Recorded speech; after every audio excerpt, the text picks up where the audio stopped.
want to start again? Yeah.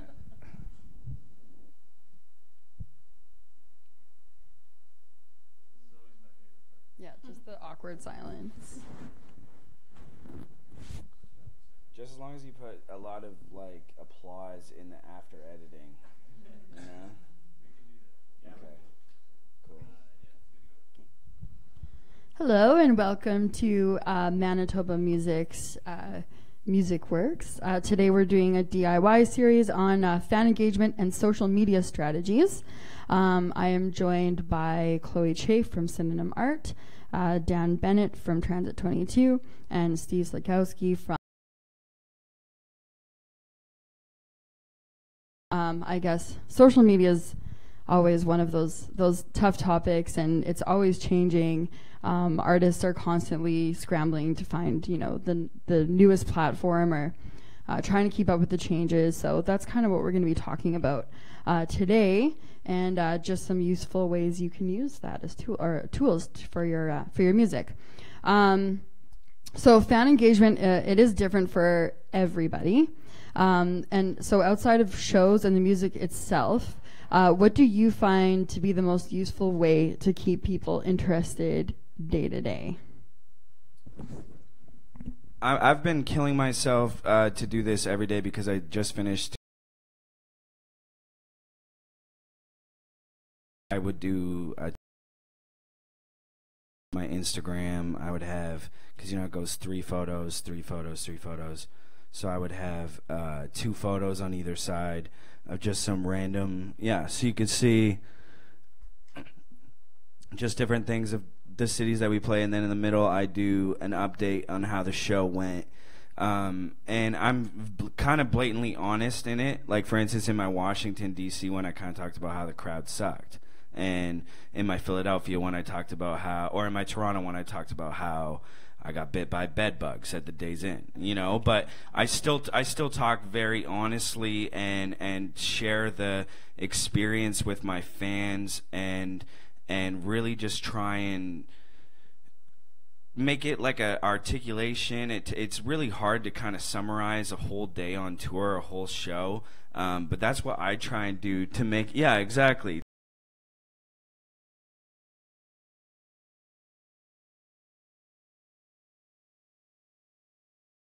It's always a good way to kind of provide a human element to being a musician, because I think a lot of the time our fans are sick of just click this, buy this, watch this, retweet this, do that, and they want to see the human aspect of it. So for me, I just like to talk to the internet like I'm calling my girlfriend to tell her about the show, and that's kind of how I choose to do day-by-day stuff.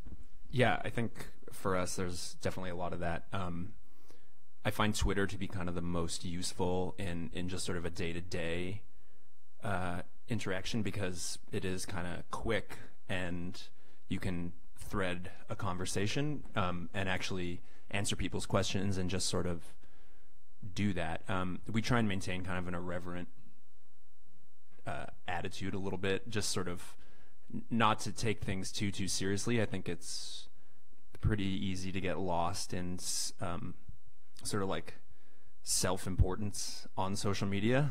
Like, you can think it's a lot more significant and important, and it kind of can inflate your sense of self in a way that I think, especially as someone who is making creative work, you need to always be sort of keeping that in check, because ultimately if you aren't able to communicate with the people who engage with your work, then you're dead.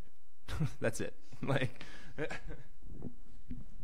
I think, and especially in going through both of your social medias and exactly what you're saying, like, there's a real human quality to that, and the magic of social media is, if you do it,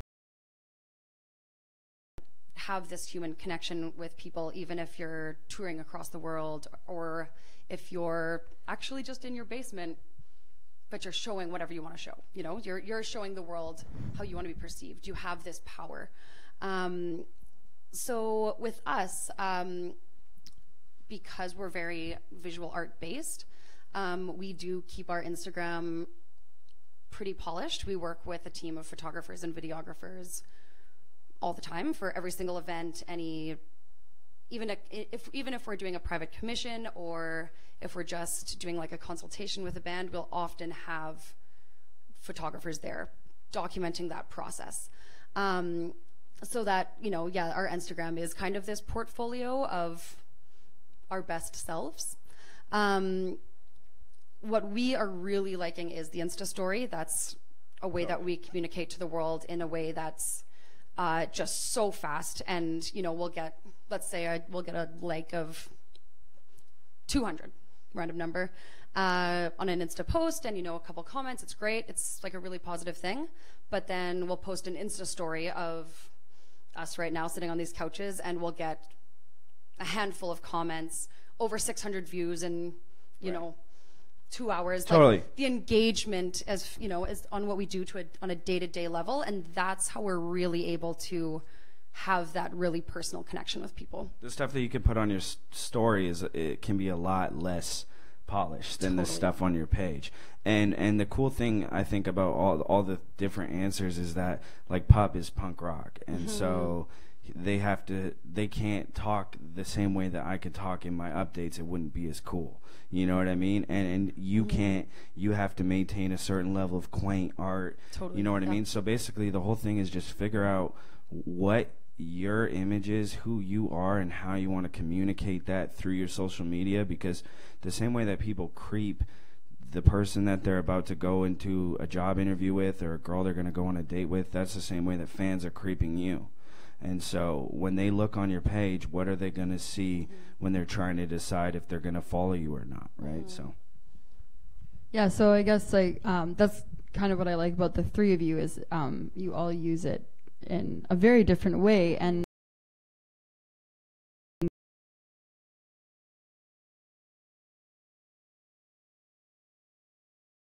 perceive it, and that's great advice. I mean, you kind of have to figure that. I think that's probably the hardest thing for artists to figure out, and take some time. But there's all kinds of opportunities to do different things. Yeah. And to find that out, just look at your analytics and look at your numbers and see, or look at a post that you do about something that no one cares about, or like, what do people like? When you post a selfie, do they like it more? Yep. When you post a picture on stage, do they like it more? Just things like that. It's all testing the water. I'll do things where I'll post something on Facebook, and if it doesn't get any traction in 5 minutes, I just delete it, and then I'll reword it in a couple hours or something. Like I do a lot of things that aren't totally by the book. Like, I know that there's like, hey, you need to post it Thursday at 4 p.m. on blah, blah, blah, blah, blah.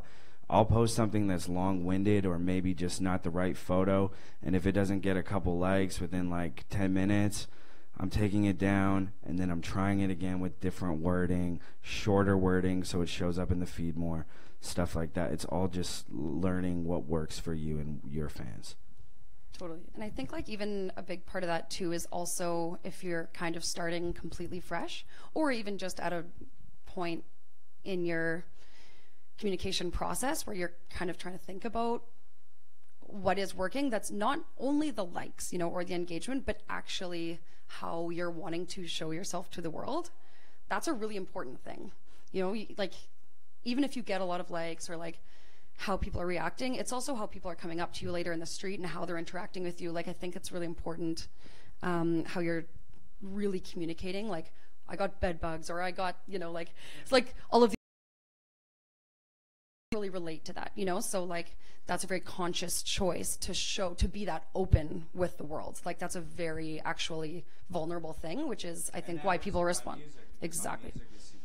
So think about that, and think about artists that you follow, and think about what they're doing that you really like, or that you don't like. You know, like, screenshot. I screenshot accounts almost every day. Like, I love what they did just there. I love how they communicated that. I love how they worded that. Couple times a week, you'll start to build an idea of how you want to be seen, you know? Yeah. So that kind of, I guess what you're saying there about how you represent yourself, or also finding the people who will engage, that's, I guess, what we would call a target market. And that's really important to know, like knowing who you're trying to reach and how you're going to reach them. How did you find out what your target market was? How did you figure that out? And how did you reach them? Yeah, I think analytics is a big part of that. So if you don't know, I mean, if you run a Facebook page for a band, it's separate from a personal page. And Facebook has integrated analytics into all those pages. So you can actually see, if you click on like the date of a Facebook post, a little bit more the engagement you see it at the bottom of a post. Instagram is the same sort of thing.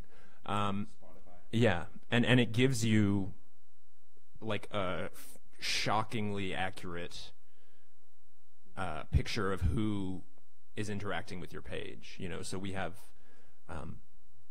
young people, mostly in their kind of late teens to, you know, or mid to late 20s.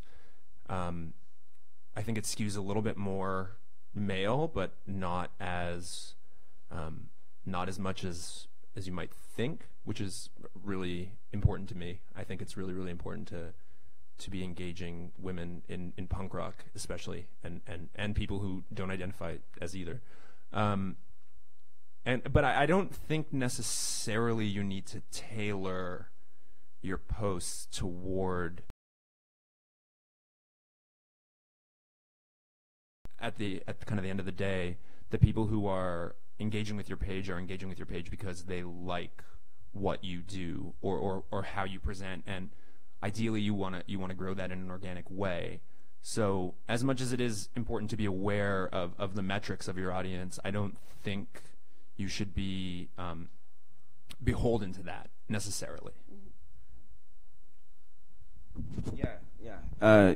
The analytics is huge. If you guys have a Spotify page for your band, you can check out your analytics. You can see the percentage of listeners you have in different cities. That's kind of how we plan where we're going to play shows, or when we're trying to get on a show, we can use screenshots to be like, hey, our #1 market is Toronto. Can you let us open for this person?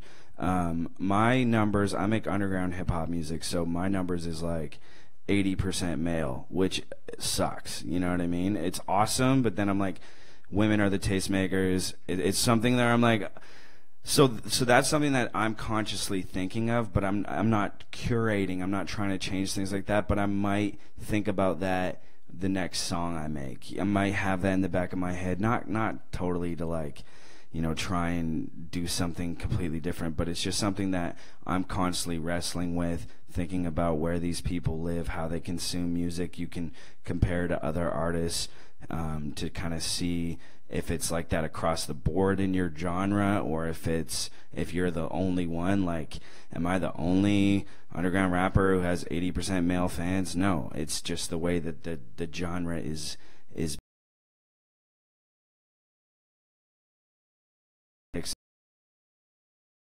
people at your shows. I like to hang out and talk to I pretty much don't talk to anyone the entire time in the tour van. I just put my headphones on because I want to save my entire energy to talk to people, figure out who they are, what they like. I take all that into consideration when I post, when I make songs, things like that. Yeah, I'm really glad you mentioned that, because it's kind of funny in these talks of social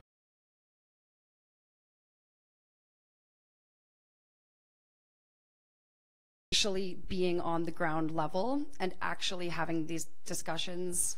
I think what you're saying is really proper, in that you really need to have a human connection with people, kind of as a baseline.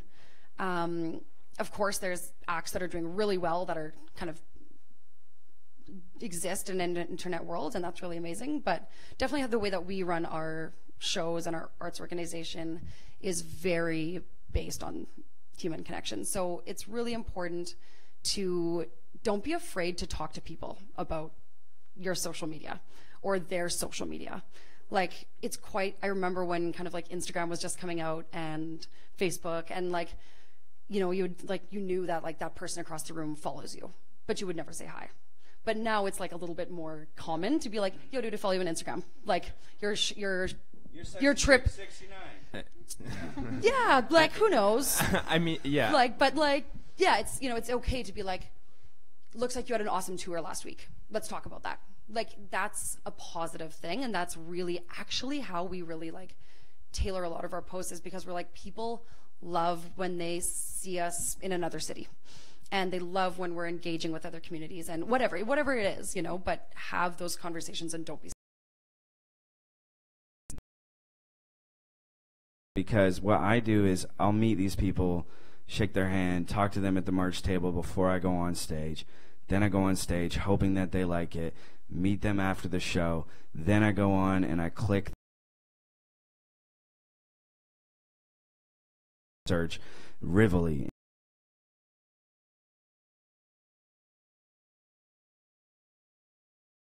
That guy who went on before the headliner, I liked him. And that's how I get a lot of my followers. That's how I get a lot of my traction.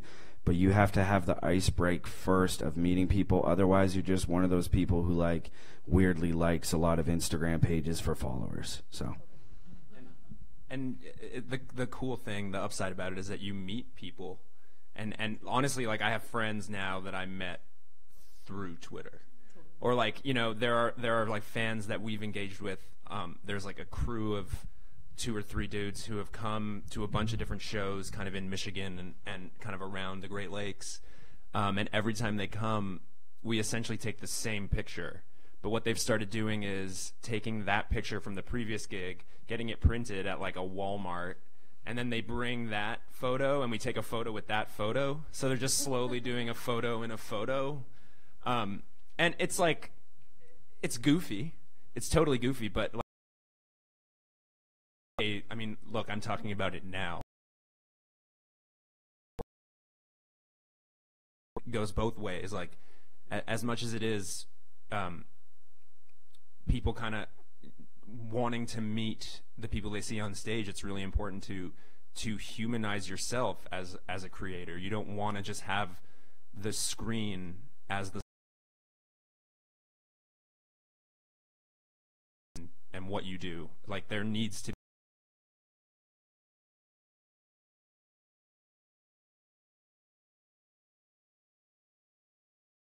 especially as a performer, which potentially is most of this room, or wanting to be a performer, that you're already separated from your audience by being on a stage. So the levels, literally, you are literally just like the levels of platforms that you are on, your social media platform, then you're on a literal platform of a stage. There's a lot of, like, it's pretty intimidating, like going up to someone after a show, So if you can have those divides and make people feel more comfortable, you're laughing. So I think we can all name maybe 1 or 2 times where you tweeted someone that you didn't think would ever even click like or respond, and you were like, oh my goodness, this person knows I exist for a split second. And it is a lot of work. I try to respond to every message I get. I'm not as big as say a band like Pup, who probably gets a lot more of that. It's hard to keep that up, but do as much as you can with even just liking things, commenting back, because the more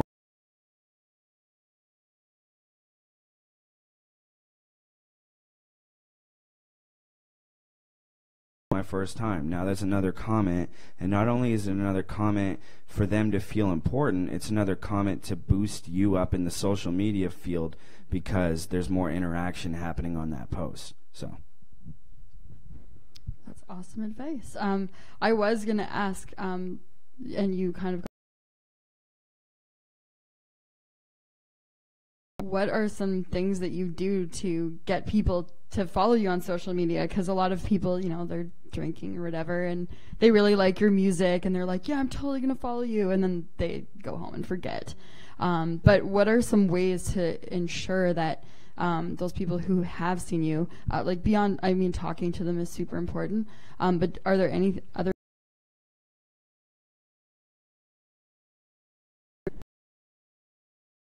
we swear? Yeah, I think so. I don't know. Rachel?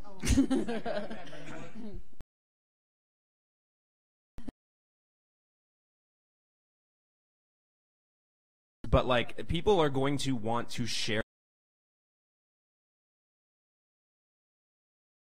is immersive and interesting and engages them, right? Like, it's not, you don't want to, I think it would be kind of tacky to be like, yo, follow me.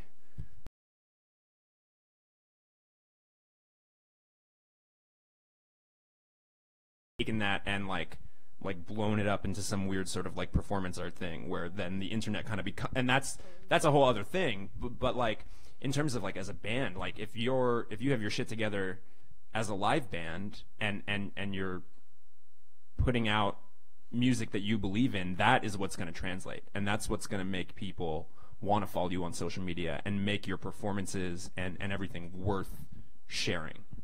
I definitely agree. Don't say it on stage, but I do say it every show, and I don't say it on stage, but the way that I do it is, if someone comes up and they buy a CD, I actually have one of my old CDs says on the back of it, on the cover, it says, unlock another free album by going to this website. You go to the website, or I used to say from stage, come to the merch table for a free album. People come to the merch table, I'd be like, write down your email, or something like that. What I will do is I'll be like, someone will buy a shirt and a CD, and I'll be like, let me know what you think. Like, I'd be stoked to hear your thoughts. I'd be glad to hear it. You can hit me on Instagram. You can hit me on Twitter, or things like that to kind of lead the trap. Or, hey, are you on Instagram? You should follow us on Instagram. We're doing tour updates. I got bed bugs last night. It's lit. Like things like that. That's the hotel in Spadina. Yeah, right? exactly. You've been. Yeah, yeah. I've been to that one. The guest house. Yeah. Yeah. And. I'm a rapper, and like, if you've ever been to South by Southwest or anything like that, like, rap is like the king of whoring yourself out on social media. Step away from that to not be corny, and to separate myself from my genre a little bit, but it's just through interaction, and I actually unfollowed pretty much every stupid account on Instagram. Like, I don't need to follow Conan O'Brien, you know what I mean? And I would just follow back fans who bought like $100 merch item or things like that. And then that kind of, not saying you have to do that, but that's what I did. And it means a lot to the people that it means a lot to, and I don't really care about the feed that it's a bunch of random strangers, because those people all like my music and stuff like that. But yeah. Yeah, I really like what you said about putting on a very good show, is that I do swear. But I do swear, just so you know. If everyone wants to know, I do swear. Yeah, but in thinking about that, if you think about like the last time there was a really wicked show in Winnipeg, let's say, which generally everyone is at. If you check your Instagram often, it'll be a show where the band looks amazing, where they are acting amazing, like where it's a very visual piece, and that's something that really at least stands out. It's a little bit challenging to just like see the same rock band on stage at the same venue that we always go to. But when people are actually playing with their stage presence, or having these times after the show when they're focusing on lighting even just a little bit, and this is obviously like a little bit past maybe like what our capabilities are right now, but I think for us, what we really love is like that performance level that turns visual, which will naturally make people, boom, have their phones out. Like, even if it's just like doing something very drastic on stage, like if you're a punk band with like movement, whatever, if you want to start, start there, but just having some sort of visual element that people can take out their phones. Now's the time to walk into the crowd, and people totally take their phones. Exactly. Think about things that make you want to whip your phone out. and don't think that that necessarily takes like a huge production budget Exactly. either. Exactly. It's like, it's the kind of thing where like we are kind of at the point now where we can sometimes afford to hire someone to do the lights, but Totally. It's been 6 years, and in the previous 6 years we went to Canadian Tire, we bought like 10 work lights, We got the thing that cost us the most was we got a friend of the band to build like a little circuit board for us that had like a foot switch, like you had a guitar pedal, and like midway through the set we would turn these work lights on and we would put them on our amps and on the drums, and it would just be that visual bah! It's like that maybe cost us $100. Totally. You know what I mean? And it's like that is DIY production. Like you can do that sort of stuff. It's not. It doesn't need to be like a trap dance club. I did the same thing, Canadian Tire, but I just bought a bunch of the 5-cent Canadian Tire and I made it rain like every show. And that was the same thing because people were like, that was so stupid, and everyone Instagrammed it, you know? So Give them a reason, you know? Give them a reason to just yeah. It's Christmas time. Go get some Christmas lights. Whatever you gotta do. So you had mentioned an email list.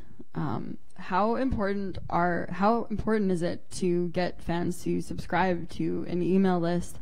And I guess you already kind of said how you get them to, but how do you get people interested in giving that information away? it's really hard actually because there's a lot of ways to do it. In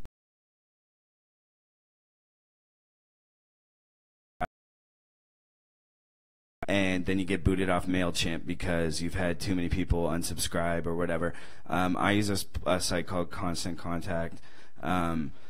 Email list is huge because with Facebook and things like that, you have to hit them right when they're on the internet. But where an email list, it can kind of sit there for a while and then they can get to it when they're ready. It's extremely difficult to navigate. I try to be also personal in those things, so it doesn't sound spammy. I try to give more than I ask, so every time I send out an email blast, try and give away some content. You always want to, if you have a music video coming out on Friday, announce on your Facebook that anyone on the email list gets it early, and even if it's just a couple hours early, people want to feel special. So yeah, there's ways that you can do it. You can download an iPad app for Noise Trade or for MailChimp or for anything like that. You can have that set up at the merch table. And I would just say, like, keep it limited to important things. You don't want to be sending out emails more than, like, during a release, you might send out a couple in a month.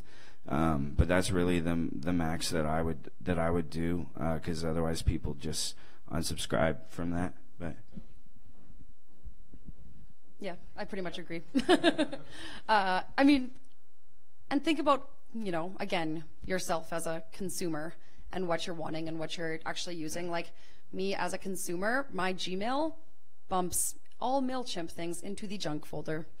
So almost everything that I subscribe to will actually just go in there, and I can access it if I want. But it'll go into promotion.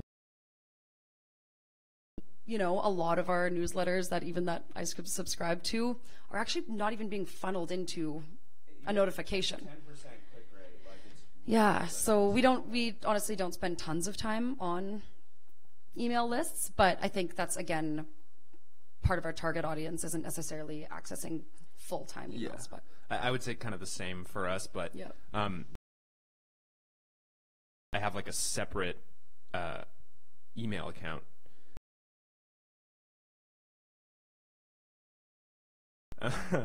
And are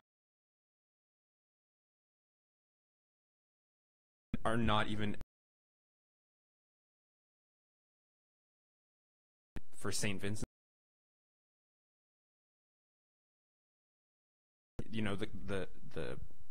The branding and the kind of the unity of the aesthetic went from the email to the promotional videos that she put out to the actual album artwork itself, and just to see how other artists do it. It's like, if I want to go see St. Vincent, I don't need an email list to know when she's coming to town. I mean, part of your job as a creator and performer is to be aware of what other people are doing, and that's research and development. That's just something you should be doing.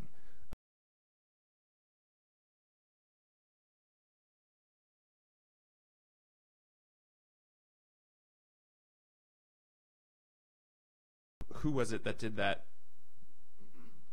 Girls Love Trap Music. The like Pink House, the Spotify House, the rapper 2 Chainz. That 2 Chainz campaign was incredible. And it's like the crossover is almost nothing.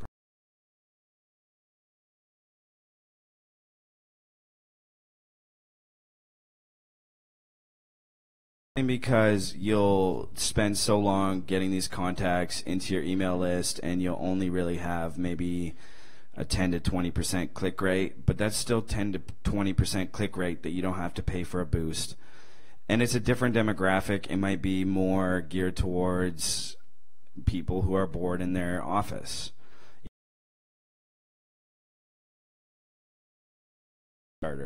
So I just think that you need to treat every platform differently. Don't have your Twitter sync to your Instagram. Don't have your Facebook. I treat everything different. I address my email list differently than I address my Twitter crowd.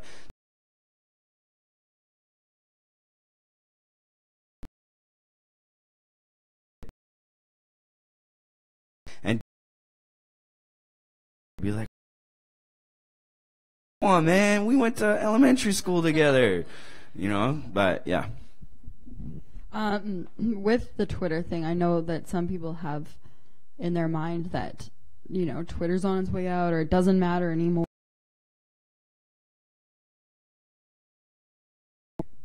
So this is so screwed up, but Twitter is more important now than ever because Donald Trump is the president of the United States.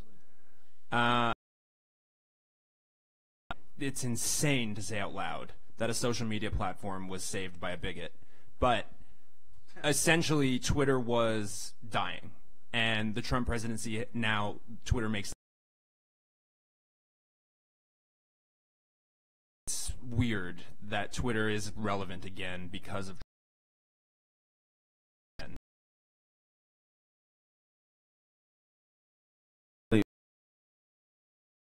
I don't mess with it much. I do a lot of retweeting stuff when I'm on tour. I like to respond to people and stuff like that.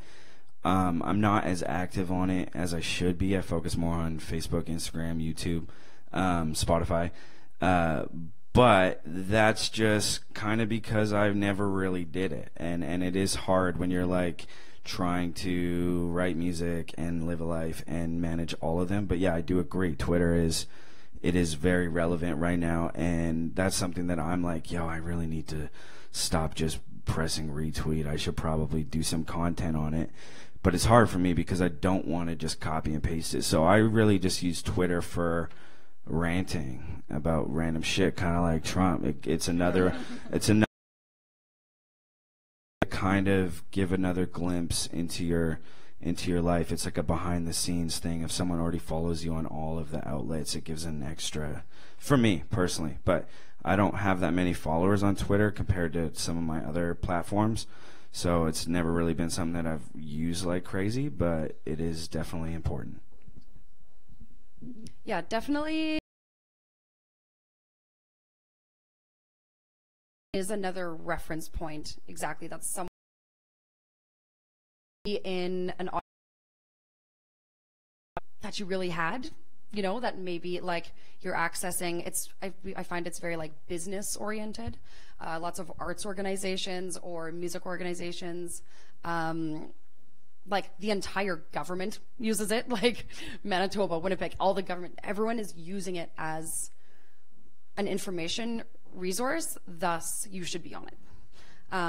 Something that honestly, just like a tip that increased our followers and just increased, I found it really scary for a long time because I feel very visual that it sucks. It's hideous, like it's a very ugly app, and so it's a cesspool.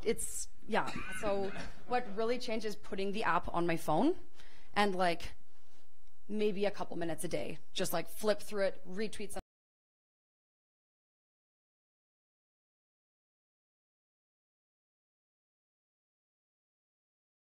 Doing something funny, but just we're here tonight. We're at this venue tonight. Boom, on. You tag that venue and boom, that venue retweets. You know, it's really good for that kind of thing. Just you're like, get information out. it's weird because of all the kind of major social media platforms we're gonna probably touch on. Twitter is kind of the most self-contained universe of all of them. So there are jokes that are funny on Twitter, but I don't know that is actually humor. But and there are people who are famous for tweeting. That's not counting the president. And it's just sort of like you can become very. I find it the most time-sucking. Like, I like this idea of kind of putting a time limit on it, because you can get lost and you can get into like petty, insane discussions and arguments where and that's not to say that there isn't good discussion happening on the internet and on Twitter. It just is rare. And there's a lot of really good activists and writers and there's a lot of breaking news and a lot of really important immediate analysis being done, and there's also a lot of mob justice. But I think it is a really, really good way in terms of immediacy. It's the most immediate way to interact with your audience, and there's something to that. Awesome. That's interesting. How does Pup use Twitter? Oh, God. Like, what do you use it for? Mostly what we would do is just sort of I really like that they've introduced the quote tweet function now, because I think it's a really great way to speak to your fan base and actually to be transparent about things. We also use it to promote other bands we like or artists that we tour with and all that sort of thing. I mean, we'll find funny stuff. I do like to keep part of it lighthearted, because I think it's really important to be aware of how serious the world is right now and what's going on. Because I think anyone who thinks that we're immune to this wave of weird ass populism that's going on in the Western world, that is wrong. But at the same time, you can't just be all doom and gloom all the time, right? If you want to think of it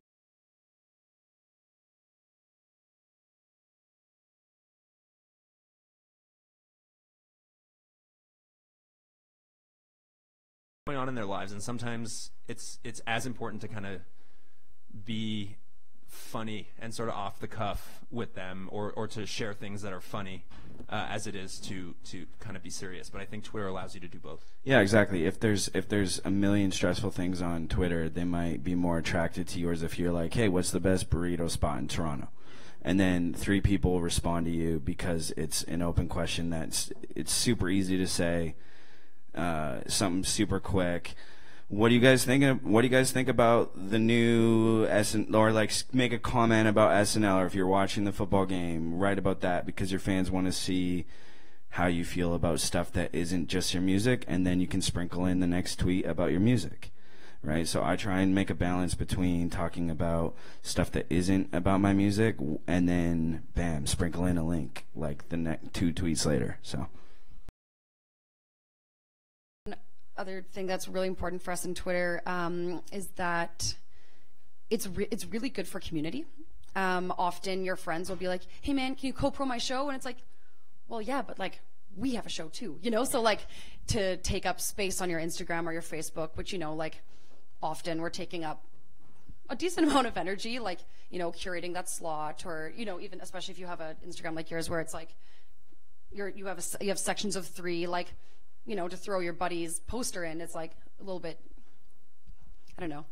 Yeah. You got to be a little bit selfish in that, in your promo power. And so what I do love about Twitter is that easily, your friends have new tracks out, retweet them, and you can give a comment, give a review, you can really have those connections that way and actually support each other on the online platform without kind of pushing your own content far down. So I really, really like it for that way. It's a really good way to talk to each other and to boost each other up, which you cannot do this alone. So do that for fun. How do you find with like Facebook used to be really awesome for posting, and you would make a post and it would reach all of your followers. Now there isn't any organic reach, and it's getting worse and worse over time because they want you to boost that post. What is your experience with boosting your Facebook posts? Is it worth it? And do you think that artists should be setting aside a budget for that kind of thing? Yeah, I mean, if you're getting Factor money, there is money earmarked in Factor for digital buys. Digital buys being marketing, online marketing, and all that sort of stuff. Yeah, I think there are ways. That being said, there are ways around spending money on Facebook that I think you still can build organic reach. And sometimes it's not the job of the artist to be paying to promote. So if you have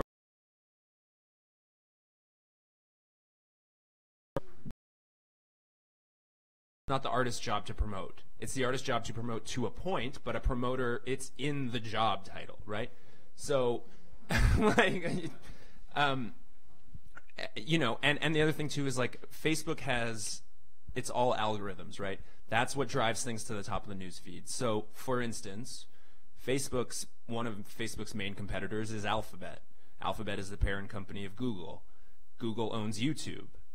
So if you take a YouTube link and you post that YouTube link to your Facebook page, and you post that YouTube link, it'll give the thumbnail, but because you put a YouTube link in, and that's a competitor, there's an algorithm within Facebook that recognizes that will drive it down. Whereas, if you take that music video, let's say it's a music video, and you upload either a preview or the entirety of the music video and take the YouTube link and put it as the first comment on your post, that because it's technically native content on Facebook, that gives it a better chance to be seen by a wider swath of your audience and will drive it to the top of people's news feeds. Totally. I always do too. I upload a YouTube and then I upload a Facebook video of the same video. I was using Factor funding for a few years. I probably spent around 2.5 Facebook boosting, and now I'm all out of it. So now I'm using organic ways to do it. There's ways that you can kind of Google and figure out things. There is an algorithm to things, like if you say, hey, share this, like this, those are words that are going to be trigger words for Facebook that's just going to push you down. So there's ways to do it. If you put a link in your thing, that's automatically going to make it push down in the news feed. So like he said, put it in the comments.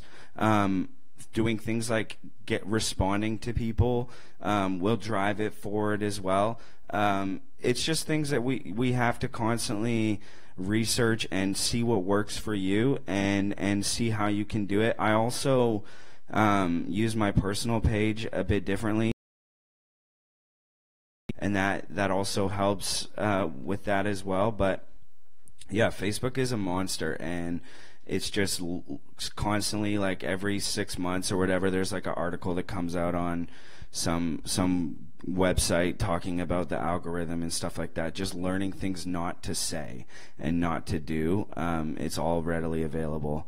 But yeah, definitely don't post a competitor's link. And the other thing that I've started doing is like I do targeted ads. So if I'm opening for someone who has a bigger fan base than me, and I'm trying to promote the show, then I'm going to target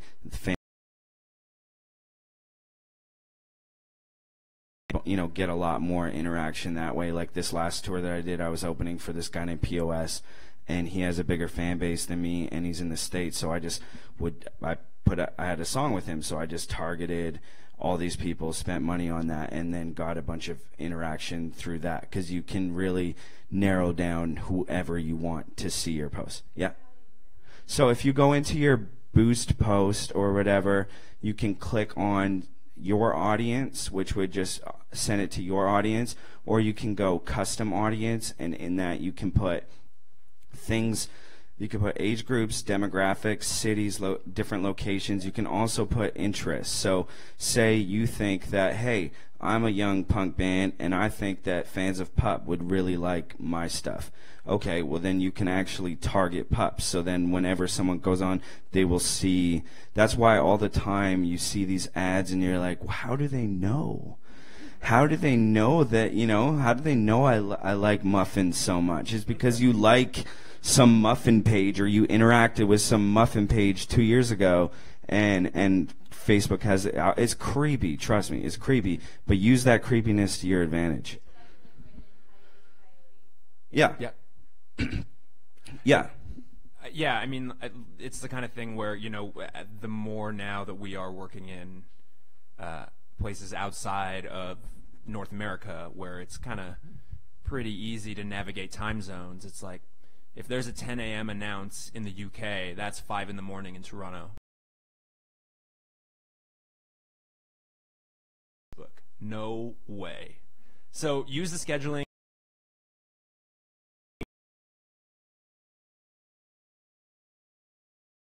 When those announcements are going live, use the scheduling. Like, Facebook gives you those tools. You just need to kind of experiment, because some things that we're talking about might work well for us. They might not necessarily work for you. Be aware of the fact that if you can hyperlink within a Facebook post to another band or a venue, that sometimes can, and I think you should do that, and it's important to do that, especially to promote. As you said, you can't do it alone. But that does narrow the audience, because if you have different bands and groups or venues tagged in a post, it's going to drive people who like this band A, band B, your band, and the venue, and that could be 5 people. So there's a fine line between being too targeted and not targeted enough, and you kind of have to. There's no like perfect way to do it. You just have to kind of navigate that. Totally. And I think with boosting your posts and scheduling your posts, actually, maybe separately for a second, with boosting your posts, it also is going to seem overwhelming too. Just like, okay, every post we make, like, do we need to boost it and sink money into it? Think about what your actual drive is on that post. Like, if you're like, okay, we're producing a show at Goodwill and we need to fill the room. Great venue. Yeah, awesome. You are trying to get people there. So like, that is totally worth whatever amount of money you're going to spend to get people there. If you're just like posting a photo of yourself chilling at Manitoba Artist Run Center, not Manitoba Music, because obviously boost that post. But like a casual photo that maybe you'd put on Facebook just to kind of drive content, you don't need to think about sinking money into that, So you can kind of really think about, be a little bit more directed on what you're posting, which will also help you be more considerate rather than just posting all the time. And if you don't have a budget, like I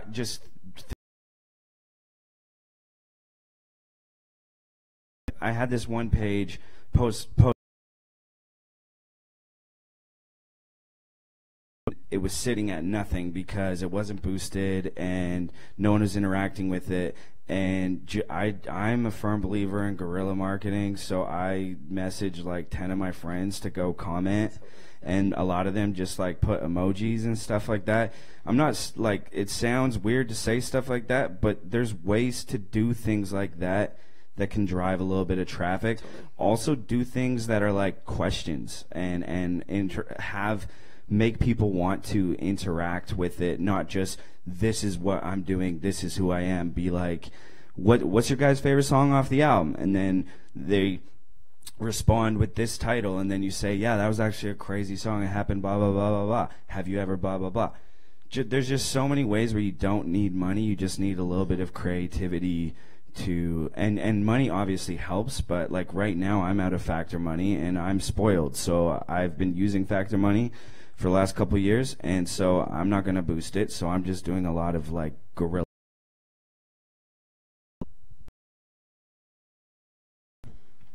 So let's talk about YouTube.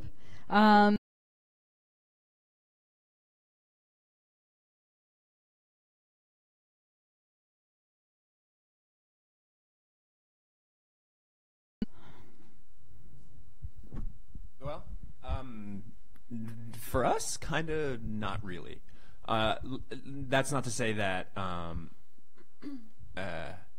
it's not important, because music videos have been a big part of how we've been able to extend our reach. And, you know, we were lucky to have Finn Wolfhard, who is much more successful than we probably ever will be now.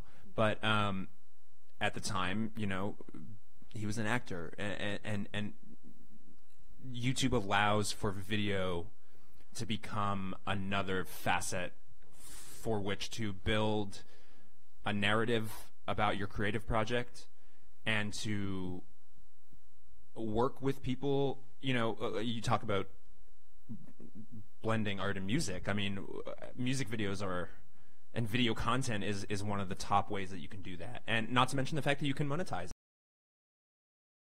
But in terms, we don't like put out like vlogs. But, you know, it's just sort of performances that we like. Most people will, if they hear of something, that's one of the first places that they will go. I loved YouTube and Facebook when I first started. I had a lot easier time with it. It was like, oh shit, 100,000 views, easy. And now it's a lot more of a struggle, just because YouTube has taken a different shape, in the sense that it is mostly vloggers, it is mostly kids playing video games, watching other kids playing video games. And so it's just learning. But that doesn't mean that it's not important to have content for, hey, have you heard of Transit 22? Because that's, a lot of people are going to go and search that. So it is still super vital. I do vlogs, in the sense that every song on my last record I did 2 videos for. I did one video talking about the meaning of the song, and I did another video breaking down the lyrics. So I'd be like, I'd explain what all the, you know, line by line and stuff like that. And that was just to the reminding people about these songs. I put some of them on YouTube. The rest of it was on Facebook and Instagram. But yeah, YouTube is super important. What I use YouTube for mostly when I do have a budget is PPC ads, which means those 5-second commercials before another video. So I will be like, say, Atmosphere, the hip hop group Atmosphere has a huge wide audience that my music fits. So if I have a little bit of budget, I will pay like 10 cents or something like that to put my music video as the first 5 seconds. Now that means that when I edit my music video, the first 5 seconds is the most important thing. So I cut out the intro, I cut out the intro, the beat, make it just jump right in, flashy content, stuff like that. So I'm just learning to navigate in a different kind of YouTube world, but it is definitely still the thing that most people will search your stuff. Now, I used to upload my songs for free there and just put like the album cover and all that stuff, and I chose to not do that on this last record just because I wanted to drive people to Spotify so that I could get more on more playlists, and I could get more. So I stopped with SoundCloud and stuff like that, and I just focused on Spotify, and that's been good for getting on a couple playlists and stuff. But again, figure out how your fan base consumes music. If you're 17, 18 years old, the majority of your fans are going to be using YouTube and SoundCloud because they don't have credit cards. So just figure out what works for you and how to create content. Yeah, totally. And I think especially so I do a lot of talent buying. I book many shows a year. And a lot of what we'll base our acts on is their visual content. So if we can Google you if we can go to your YouTube and you have well-produced videos, or at least that you're paying attention to your aesthetic, that's what we see there as material that then we can use as promoters. If we go to your YouTube and it's like there's nothing there, or maybe it doesn't represent you as a band. I know with a lot of bands or performers, you'll see a lot of growth in your image. I'm sure like when you guys first started, your image was probably very different. And even if you just think of yourself as a human being, if you go back to your first Facebook profile, you know, like you're a whole other person, you know? It's not a good time. I don't suggest doing that. But, you know, it's really important to think not only from an audience, but also from talent buyers, bookers, agents, who it's so important that they can go and see that video and understand, okay, when I'm booking them for my mural festival, my folk festival, my small indie rock festival, like this is the vibe I'm getting, right? So that's basically your way to communicate outside of just like, this is me as a person and we're connecting as an audience, but like really to the next level on how that's going to be. So with YouTube specifically, because it's so accessible, it's the first thing that's going to pop up. Like your SEOs are just going to like, that is what gets pushed up first. And so it's really important that you're curating your YouTube really specifically, and that it's okay to also like comb through it often, you know, and like look at 3 years ago maybe and be like, oh, you know what, that's actually really embarrassing. And if a booker saw that as the first video, we might not actually get booked. I've taken down like videos that had over 100,000 Totally. or views because I was like, this is trash. You know, Totally. I can't have this out anymore. And if you don't have budget for a music video, maybe do a cool thing like, you know, those tiny desk things, or perform something innovative on the street, or maybe you have a friend who's an animator who can do a cool lyric video for you. Or go on Fiverr, if you guys know what Fiverr is. It's a website where you can like pay someone in Germany to do like $100 lyric video for you, to add to your acoustic video, to add to your tour update, to add to your, and then bookers will be like, okay, these guys give a shit, you know. Yeah. Even like, you know, even as like a talent buyer, even if you have no other full-length videos, because like I'm sure everyone knows that can be exactly like very expensive. If you're just starting, you know, that's kind of, even if you can just like, even that's leaps and bounds, you know, and even that is better than your like video of your band starting in your basement 4 years ago, you know. Go to like a film school. Like Winnipeg has an art school. There's Red River College, students have to do stuff all the time. Hit up people and be like, hey, can we do an exchange here? You can use any of my songs for any sort of short film or anything you're doing, and can you film a video for me for free? Because everyone's looking to build their resume, and you're looking to build your resume until you have enough budget to actually hire someone. And Manitoba Film and Music also has a viral video grant that you can apply for, and there is access to that. Same thing, factor up to $2,000 to anything that you need it for. So if you need to put that money into a video, we're lucky enough in Canada, and especially in Manitoba, to have access to be able to get that kind of content up there, as a side note. No, for sure. With Spotify, besides just people going into Spotify to hear your music, are there other ways that artists can use? Playlists. Like, this was something that was kind of shocking to me when I first found it out, but people love, like, I'm an album guy. I always have been. I kind of always will be. That's what's, you know, I collect records, and I'm obsessed with the process of making a record. But that's kind of running counter to the way that most music is consumed now, which is fine. I'm not like upset about it. It's just, it is what it is. But, you know, one of the things we do, whenever we do a headline tour, we have house music playing. We have our front of house doing that. We create a playlist of all kinds of stuff, like bands that we're friends with, music that we find inspiring, new stuff that we've been listening to, stuff that we think will challenge our audience, and kind of and then we upload that playlist to Spotify, and we say house music, like venue music, summer 2017, and people can listen, and that's like a 3-hour playlist that people can listen to. You know, our last one had like everything from like Black Sabbath to Blondie, like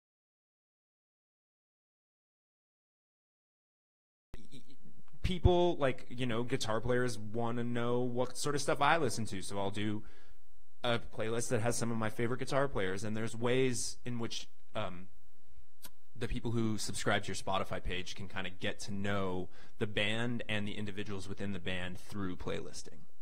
Yeah, like I do a similar thing where I'll do a playlist of what we're listening to on tour in the van.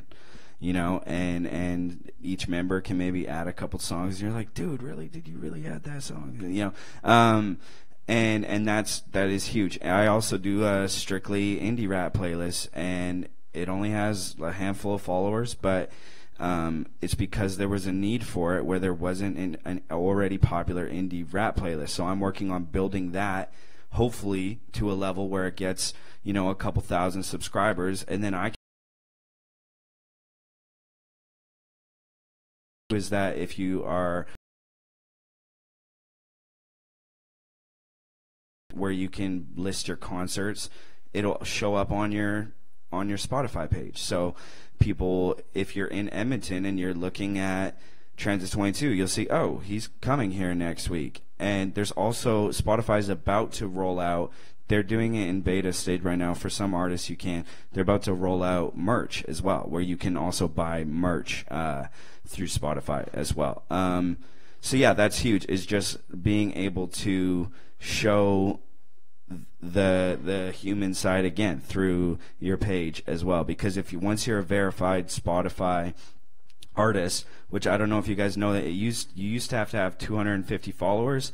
Now you can just become verified. You just have to go through Spotify for Artists, and then you can get the cool little blue check, and you can feel super self-validated.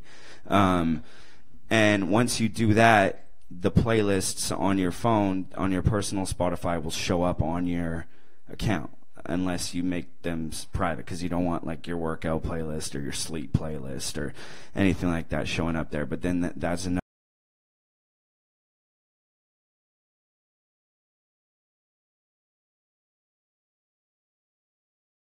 A way to pre-save, like if you have an album coming out. I just saw an article about Franz Ferdinand doing it, but there's a way for people to. That's just through labels at the moment. Yeah.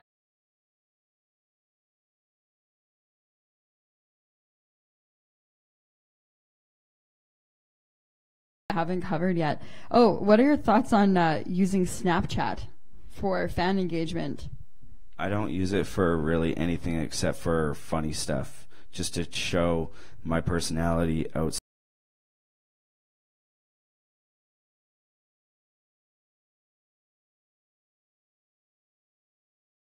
Weird thing, like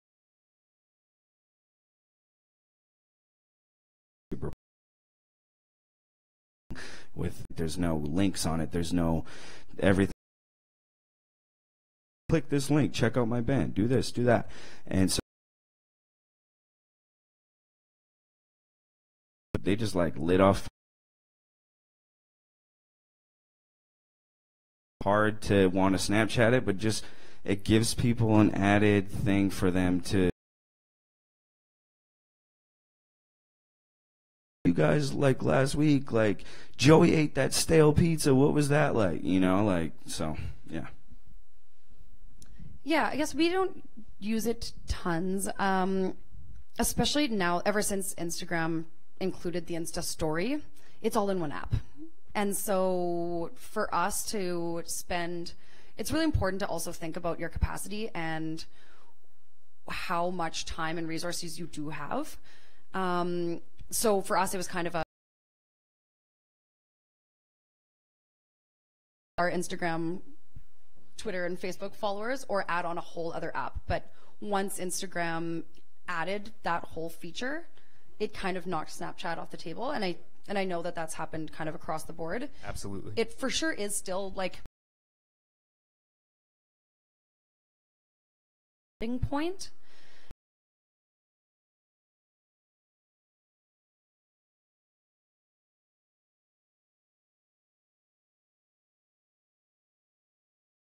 Something I will say that and the Insta story game, when it is just the 24 hours, and even though it is fleeting, you still, of course, Snapchat is a lot faster, but people are still seeing it. And something that I've seen with a lot of artists that I actually really respect is that I actually almost see too much, you know? And because people are thinking that it is just this fleeting moment in time, that then it's gone, so it'll be okay. But actually, you know, sometimes like I'm seeing professionals like in bed, hungover, you know, like it's actually can be really damaging also to your career. I think there's for sure at like a point where it can be like very human relating, but at the same time, like also don't forget that like the second you're a performer, you're a public figure, like, and it doesn't matter, like the second that you are like getting on stage or speaking on a microphone, like people, you have an audience and you have people that care about you and that are listening to you. And so something that just I'm always thinking about with us, and especially in representing other artists, is like really thinking about that. So Snapchat to me kind of has this like, it's kind of gritty and like dirty in a way to me, but Snapchat kind of makes me feel like Grandpa Simpson. And whatever I used to be into is not what the kids are into, and I'm just going to be afraid of it. But actually, kind of how I feel, I have this theory that you can kind of only actually actively engage in 3 social media platforms and actually do a service and fully engage those platforms. If you are spreading yourself too thin, you are spreading yourself too thin either in being lazy with what you're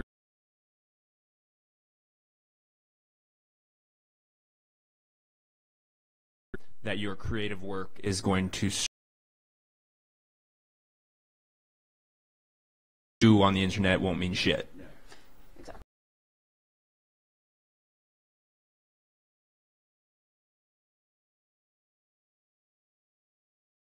A reference like Instagram, where at least, you know, you can see this fleeting moment, but you still have your portfolio of your Instagram, or you still have your Twitter that still marks things, and you can delete them and tailor it a little bit. But with Snapchat, to me, it's a little bit of a waste of your energy, which is, especially if you're your own promoter, your own booker, your own everything.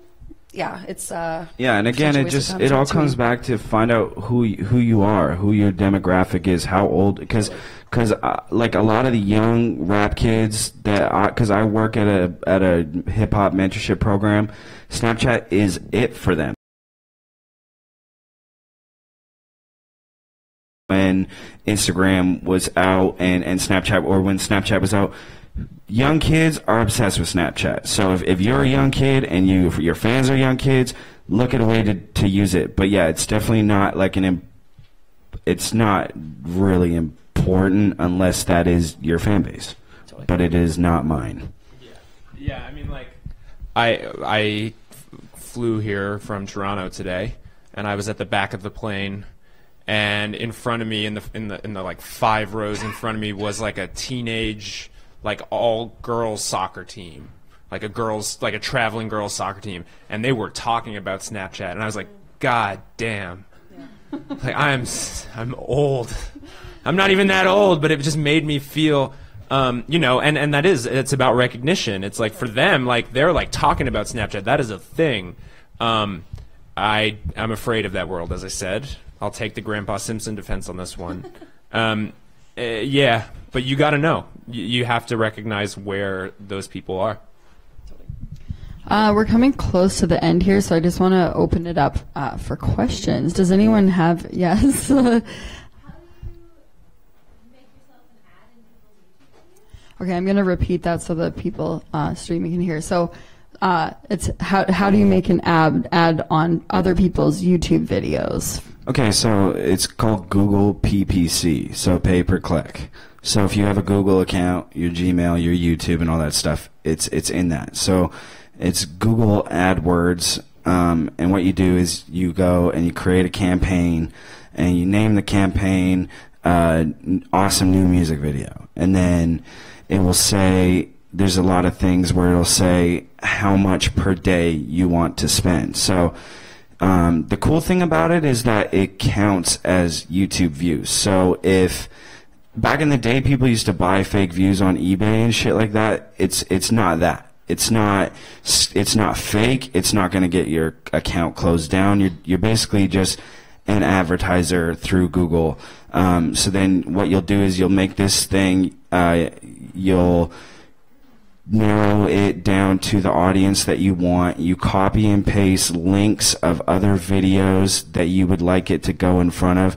So like if you think that this band, or maybe you want to have it before this demographic, and then you put the maximum amount that you want to spend when you want it to go off, and then that's pretty much it. And then you can kind of see every day with your analytics how it's doing. You can see how many people clicked after the ad, how many people stayed around, how many people watched another one of your videos afterwards. It's a good tool if you're like, man, we only have 100 views on this video and we're trying to get into Sled Island and it'd be cool to have like 5,000 views. You can do that for, $50, $100. So it's Google PPC ads. I spent a little bit of time with it, just looking into it and then just narrowing the crowd that I wanted to hit. And yeah.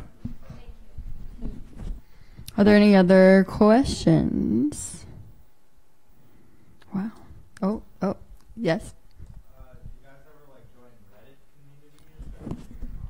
Okay, the question is if you've ever joined any Reddit communities. Reddit was like the first thing that ever actually took my career kind of off, because before I even heard about it, I put a video out that got posted on it, and it went top view, and it got 500,000 views overnight, and I was like, this is the craziest platform. So then I got this Reddit army of my friends, and we all got accounts, and we tried to upvote it, and I got banned. And it was like, because Reddit is a thing where it's like, it's a community, and now that I understand Reddit, I'm like, man, I was such a dork for doing that. So Reddit is really hard to use because of that. What I'll do is I'll go into hip hop song ever ? Just to get shitted on. Just because that's 200 people clicking on the link just to tell me how much I suck. So that's how I use Reddit. I'm not saying it's like the best way to use Reddit, but really if you have a fan base who is active on Reddit, then they will post it on there. If you are really into the idea of doing Reddit, find a friend who has really good credit karma or comment karma, which just means someone who contributes to Reddit often, because they're really picky about that kind of thing. So if you have a friend who's always on Reddit, always liking, always commenting, be like, hey, can you post this on the music page? And think about the subject, because no one's going to click on new song from band you've never heard of. You know what I mean? So try and think up a tagline that will get people interested. But Reddit is an amazing tool. It's just a very hard to tame beast. Yeah, it's weird. I didn't really know anything about it. A couple of my bandmates were pretty active, but we kind of got a little bit of love on a subreddit called Listen to This, which is one of the like new music discovery subreddits.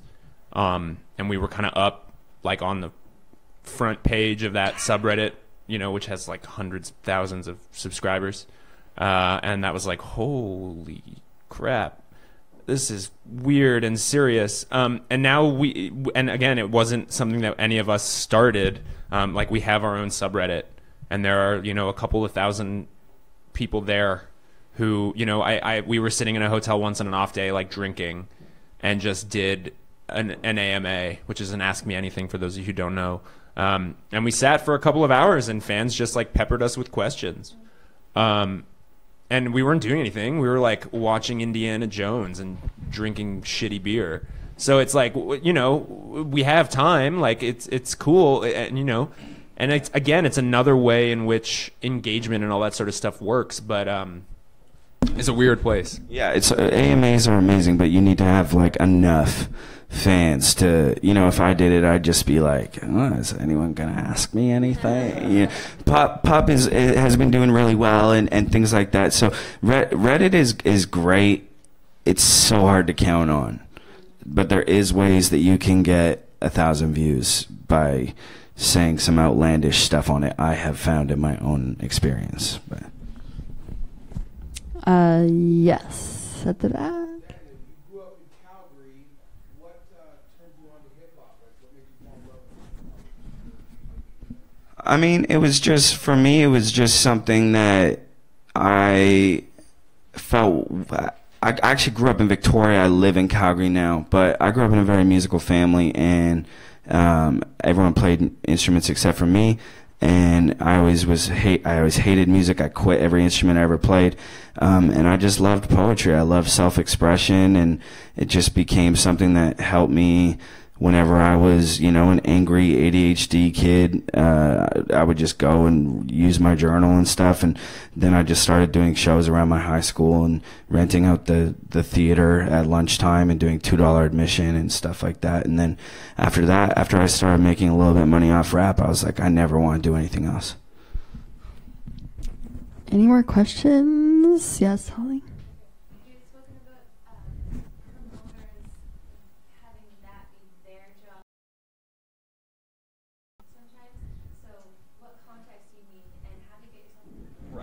Okay, yeah. What I meant more was in the context of spending money. Yeah. So, like, short of being your own promoter, which is like, you took the initiative, as it sounds like all of us have done or still do, if, like, for instance, the last time we played the Goodwill Social Club, that was booked by someone who puts on shows in Winnipeg, right? So as much as it is important for us with the press and all the sort of stuff that we get whenever we announce a tour, or all the social media that is tour focused. Hey, Winnipeg, we're in town, blah, blah, blah. Or we're going on tour from date X to date Y. Whatever. That is on us. But if you send the ad mat or the poster to the promoter with the blank space on the bottom so they can write in what day you're coming, it's on them, right? And the other thing too is, like, there are people out there who will take advantage of you and make it seem like it is your job to do all of this, and it's not. Okay, and that I'm speaking a little bit from a position of privilege, really, because we've kind of got to that point now where promoters, that is their job, and we expect them to do that. And we'll fight them at the end of a night over money. If we. What I'm saying is, you do what you do to promote a show, and if someone is putting that show on, they can't come to you and say, I'm paying you less because there are fewer people here. Like, if you've agreed on an amount, that's sort of the context that I'm getting at, is that it's a promoter's job to promote a show, and the band has to do that as well, but that your job is to put on a good live show and write good songs and tour and take all of that seriously. But if you book the show yourself directly through the venue, then you are essentially the promoter as well. Yeah. So if you are the person who is like, hey, can we play this venue? Now you are the promoter as well. If you do have a promoter who wants to boost some of your posts, you can make them an advertiser on your Facebook page. So you can change your page admins so that I could make someone an advertiser so they have access to boosting my posts through their Facebook account. Are there any more questions? Yes. Do you have any kind of comments on the efficacy of YouTube content aggregators, of those channels that will kind of just post songs by tons of artists as kind of part of a theme? There's ones for hip hop, there's ones for Yeah. pop or venture pop or whatever. That's basically everything. Is there any thoughts on? Those are Okay, I'm going to just repeat that question. Okay. The question is if there are any comments about YouTube channel creators or the content aggregators on YouTube, and if they have any experience with that. That is, yeah, those are big things that'll be like chill hip hop, and then people will just listen all the way through. some of those are monetized, so some of them you can just pay $100 to get your song on it, which isn't the worst idea if you do truly believe that your music should be seen. Spotify and things like that, you can't do things like that, which is what makes those platforms so awesome. But on the ground level, when you're just trying, I would first petition them, find how to contact them. Usually on their channel, they'll have some way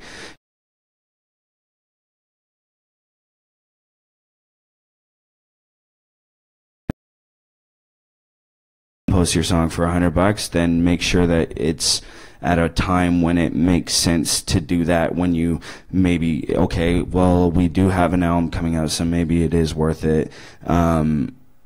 Or they might just be like, this is a sick song, we'll put this for, like, I've had both where it's like, yeah, for sure, we'll put this up, this is great, and then you will get a lot of people hating it and you'll get some people loving it, and yeah, it's a difficult, those playlists in general are difficult to snag them a bit. Yeah, because there's that band from Vancouver called Peach Pit that totally blew up based on YouTube contact aggregator views. Like, they just got on some channel, and that video has almost, what, like 3 million views now? Yeah. And it's like, I don't know, it seems like untapped. I think you can also, like, I just the other day was just Google searching like playlist curators on Spotify, and like I think you can even just Google search and see. I saw one place that had a submissions form for like getting on a playlist. So I think sometimes you can just like look around and put in that research and just contact as many people as you can. Yeah. Okay, I think, yeah. Okay, one last question, and then we're going to be sticking around for a bit, eating all the snacks and stuff. So if you have any more questions, then feel free to talk to our panelists, but I'll take this last question here.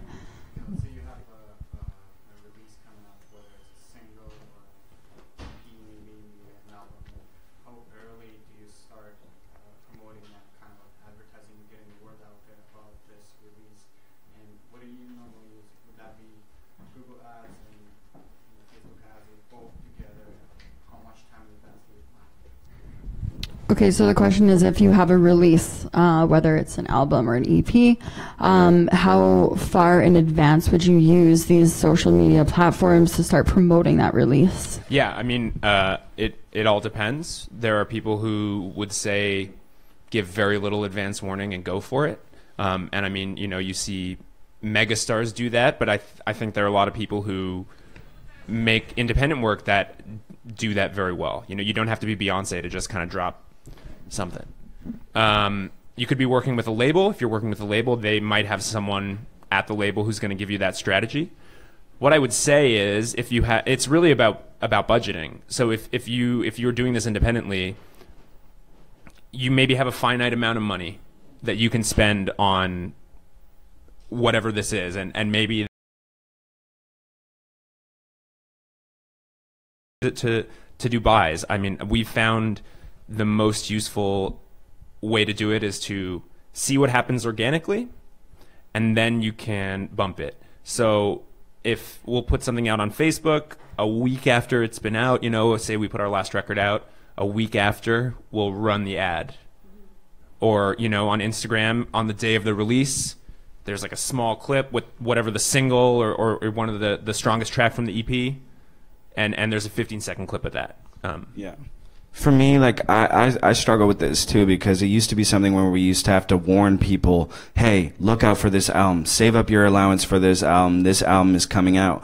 Now it's something where, for me personally, what I like to do is I like to spend a couple months. I'll do a little bit of talking about it. I'll post the album cover. I like to keep it vague, and then when the album comes out, then I have like 12 promo videos or a bunch of different posts already in the can, ready to go. Because the thing about that I hate is trying to promote something without the link to it, because it's then I'm trying to get people to click on two things. Whereas if I have once the album is already out, anything that I put out already has the link for them to go to that, which is really the call to action, is to get these people there. So it's kind of a waste for me to even put out a music video before the EP is out, but that's my crowd. It's a waste for me because I want people to get the rest of it on. I want people to go to my Spotify page mostly, because then I can hopefully get some traction and get put onto a playlist. So until that Spotify link is active, I don't really like to put out things like that. But if you're pushing physical pre-orders, or you're pushing, it just depends on whatever your call to action is and where you feel how your fans consume music. Totally. And I think also when you're saying like, you know, what social media to put it on, have different content for each of those. Kind of what we were talking about before, where like you're not going to put the same just link as you are on your Twitter, as your Facebook, as your YouTube. You know, you're going to want a video content. Ideally, I mean, in an ideal world, I should say, you know, you can kind of space all of that out and make it as cohesive as possible. So if you're just releasing, you know, let's say your Spotify link to your album, if that's just standing alone, it's just going to get eaten up by the internet. It's just going to get pushed down because there's nothing really for people to connect to it, right? So think about your album cover, think about your branding, think about an image of you, you know, think about it as a full package, and people are then going to feel a real sense of connectedness to it because you're kind of selling your whole act, right? Because to just get someone to, as you were saying, kind of like the full album is kind of getting lost, and that people aren't necessarily like going to the record store and buying an album, or like going to buy, like save up their money to go buy a CD. Like that kind of action doesn't really exist anymore. So think about like the excitement that used to bring, you know? So whether that means having a launch date and throwing an event at the same time, Right. Something for people to actually engage with it. So they're like watching the video and they can buy the album. They can go to a show and buy the album. You know, having multiple levels like that will really give it a full body, rather than just throwing content and hoping that people listen to 12 songs, you know? Yeah, like that. And you'll start to see this, like it seems strange. When you see someone release a music video or a single drops, often you will see tour dates that are there, or, you know, something. There's always something tied to a single or an EP or an album or a video, a piece of content. There's always tour dates or some sort of upcoming announcement, some sort of secondary thing going on, which is capitalizing, dirty word to say, but true, capitalizing on whatever number of views and eyeballs are going to be on that piece. Cool. Yeah, think of all your conductors. Awesome. So I'm going to wrap this up because we're already a little bit over time. But if you didn't get a survey at the front when you walked in, they should still be on that table. Please take the time to fill that out because that's how I know what your needs are for your career growth. It really helps me plan stuff out, and I am in the process of planning the next season of workshops, so now is the time. And there's a tray by the snacks where you can drop those off. They're all anonymous. I really appreciate your feedback. Also, both Dan and Steve have made themselves available tomorrow for one-on-one meetings. They're 20 minutes per meeting. And there are 3 spots for each of them left.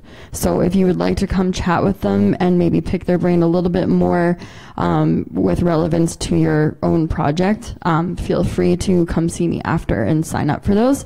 And I think you can all agree that our panelists today were absolutely amazing. Chloe is local, and I think that she's pretty accessible when it comes to helping artists. So if you do have questions, feel free to reach out to her just on a local level. But give our panelists a huge hand. Thank you so much for being here. Thanks for taking the time to fly out. Really appreciate it. And thanks to all of you for coming tonight.